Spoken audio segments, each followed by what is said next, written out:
talking who inspired me for my career success, it really is a multitude of people that I've come to know over the years. Starting from the grassroots level with my family, my mother, my dad, my brother. We were very tenacious growing up, and we were raised in a way that, there was no excuses, figure it out. You fail, you learn, you adapt, and you grow. So starting at that level there, that was pretty pivotal for me in that mindset. It got established really early. Fast forward to my sporting career, wrestling at Brock, my teammates and my coaching staff, they really set the standard of expectation for me, where winning was just expected and domination was the goal. And that really clicked with me, right? Like I really thrived in that challenge and that mentality. The relationships I formed with my teammates, longtime friends and family now, that really helped push me further in my professional career. And then to present day, a big inspiration is my colleague, Coach Miles Methner, right? You can't think of IPC or Performance Center without talking about Coach Miles Methner as well, right? We really feed off each other. We're always pushing each other, learning and growing from one another. We keep that competitive edge, right? We're always looking to push the industry forward, and we do that really well, synonymously. So when you're talking about like how I'm Performance Center and how I became inspired to be successful, it really is a multitude of collections of all the people I've met along the way. I'm very grateful for all those connections.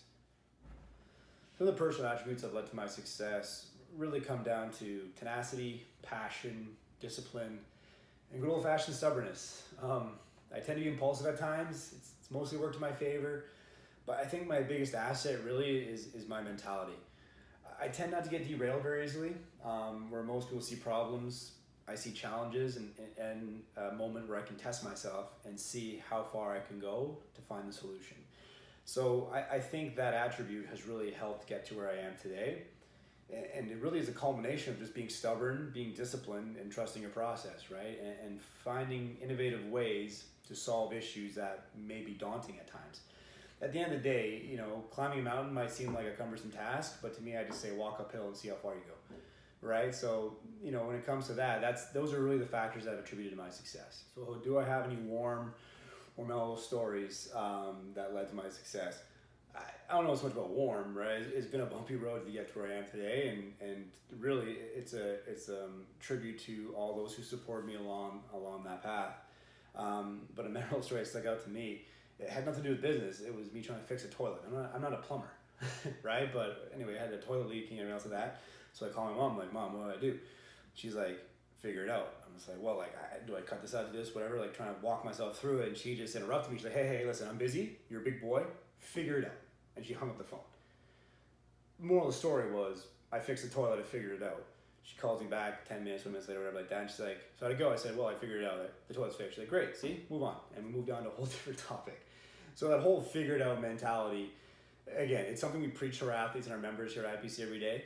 At the end of the day, it doesn't matter how much you fuss and complain, no one's gonna solve your problems for you. It's up to you to become resourceful and use your knowledge and your skill set, make some mistakes, adapt, grow, figure it out. So that's a story that kind of stuck with me in the past few years. So my journey with Iron Performance Center really started back in 2016 as I was doing my post-grad. I was working with a basketball team, and my supervisor told me, don't put too much heart into it because these guys are stubborn, they don't tend to listen very well. Don't take anything too personally. Now to me, I love that. I was like, all right, it's a challenge for me. Like if I can be that 1% that makes that difference, perfect. And it turns out I was really good at it. I really enjoyed coaching them and building a relationship with the team. We bonded, they listened, and we formulated a really great program. And then, I became excited. And that's when I kind of knew that this is the field I wanted to get in. Because I was hungry to learn, I was good at it, I was passionate about it, and I wanted to do everything I could to learn as much as I could about it. And that's what's really clicked for me. And then, as I got my resources together and, worked hard and grew, and long story short, we got a space and we opened up our Performance Center to be Niagara's best personal and performance training facility. My vision for IPC is pretty straightforward. I want us to be the athletic hub of the southern part of the province of Ontario. I want Niagara to be on the map when it comes to athletics, and I want us to have the strongest, healthiest, most active community possible in the region. So that's really the vision I have for IPC, and how we get there, it's yet to be determined.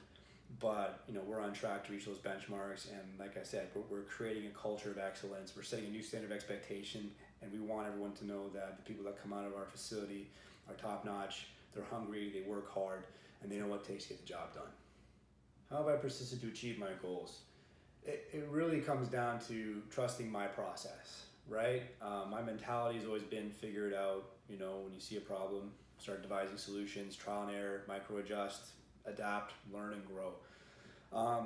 So that's kind of been the mentality throughout my life, starting young and through sport and through my professional career, is when you see an issue or a challenge, right, become resourceful, find a way, come up with some solutions, test them out, adapt, micro adjust, and keep moving forward, right?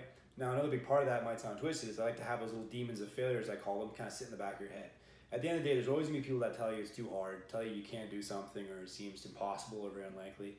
Yeah, everyone's got an opinion on that kind of stuff, but to me, I like to keep in the back of my head, and for me, I like to say, oh, prove them wrong. Watch, I'm gonna prove them wrong, right? So I like to keep those little demons of failure because they keep me humble and they keep me on my toes.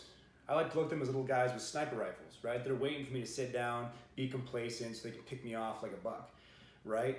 So by constantly trying to move forward, right, keep my feet under me, right, we set a new standard of expectation. We raise the ceiling, we pull the floor with us. And that's how we continually push our athletes and push our members to be the best they can be. At the end of the day, I don't care how good a sniper you are, you can't shoot lightning. With the results of COVID-19 and the impact it has on the economy, my advice for a lot of businesses is, we're all in the same boat, is go back to your grassroots, right? Adapt and grow, right? At the end of the day, no one asked the situation we're in, but we're in it. How can we make the best of the situation, and how can we keep moving forward, right? It really goes back to the mindset of figure it out, right? This could be a great challenge and present a great opportunity. Right? For us, we're allowing creativity to come back to the forefront, right? We're figuring out the problems, we're adapting new and innovating new solutions and moving forward, making mistakes, trial and error, and keep moving forward, right? At the end of the day, that's how we're in the top 40 under 40 anyway, aren't we? Right? We're the ones that can adapt to failure, grow, and keep moving forward. And what's the alternative? Complain, make a fuss, talk about how hard it is. It's that's great, but who's gonna solve your problems for you, right? It's up to yourself, right? It's up to us as individuals to look at a challenge, figure out a solution, act on it, adapt, make the micro corrections, and grow, right? So that's the biggest piece of advice I would say for businesses in this situation is keep your head on your shoulders, take a step back, reevaluate, and then perhaps let creativity and innovation come to the forefront and figure out new solutions, try new things that may have never had the opportunity to try before, and see what direction that pulls your industry. Right? Because at the end of the day, no one's really going to care about your problems much. It's up to you to solve those problems, figure it out, and keep moving forward.